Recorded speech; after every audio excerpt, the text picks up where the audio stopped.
Hello. ଭାଇ call ଆସିଗଲା ମୋର। ଅବିନାଶ ହାଁ କଲ୍ ଆସିଗଲା ମୋର। ଡାଇରେକ୍ଟ କଲ୍ ଆସିଛି ହଁ 25 ତାରିଖ ପାଇଁ। ହଁ ବା। ଆରେ ଆରେ ବା। ଡିରେକ୍ଟରେଟ ଅଫିସରୁ ଆରେ ଯାହାର ନମ୍ବର ଟା ଆଣିଥିଲି ବୁଝିଲ କି, ହଁ ଯାହା ସହିତ ସକାଳୁ ବି କଥା ହେଲି କି ସାର୍ କଣ ହଉଛି ନା, ସିଏ କହିଲେ ହଁ 25 ହବାର ଚାନ୍ସ ଅଛି। ହଁ। ତାଙ୍କରି ନମ୍ବର, ସେ କ୍ଲରିକାଲ ପୋଷ୍ଟରେ ଅଛନ୍ତି ନା, ତାଙ୍କରି ନମ୍ବର ହିଁ ସମସ୍ତଙ୍କୁ କଲ୍ ଆସୁଛି। ଆଚ୍ଛା ଆଚ୍ଛା ଆଉ କଲ୍ କଲେ ମତେ କହିଲେ, କିନ୍ତୁ ଟାଇମ ଟା କଣ 10ଟା କହିଲେ, ମୁଁ ସେଇଟା ଭାବୁଛି। ଆଉ ଜଣଙ୍କୁ ବି କଲ୍ କଲେ ମୋ ପରେ, ତାକୁ ବି ସେଇ 10ଟା କହିଛନ୍ତି। ଆଚ୍ଛା, ତ ତମକୁ ତମକୁ 10ଟା ତ କହିଲେ, ଆମକୁ 3ଟା କହିଛନ୍ତି। ତ କଣ ଅଲଗା ଟାଇମ ରେ କରିବେ କି କଣ, ମୁଁ ସେଇଆ ଭାବୁଛି। ମାନେ କେତେ, ମାନେ 6,000 ଖଣ୍ଡେ ପୋଷ୍ଟ ରହୁଛି ନା, ତ ସମସ୍ତଙ୍କୁ ଅଲଗା ଅଲଗା ଟାଇମରେ ଦିଆହବ ହେଲା।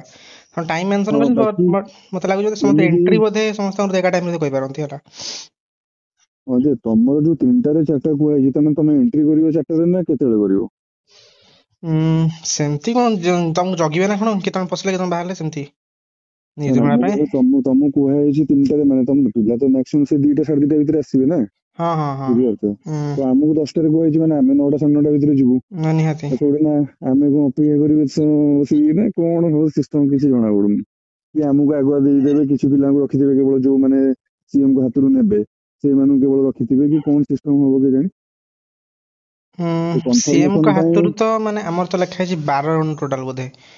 ହୁଁ 6 ଜଣ ଫରେଷ୍ଟର, 6 ଜଣ ଫରେଷ୍ଟ ଗାର୍ଡ। ହୁଁ। ଆଉ ସିଏମ ଏତେ ଜଣ ସମସ୍ତଙ୍କୁ ଦେଇପାରିବେ ଭାବୁଛ ସିଏମ?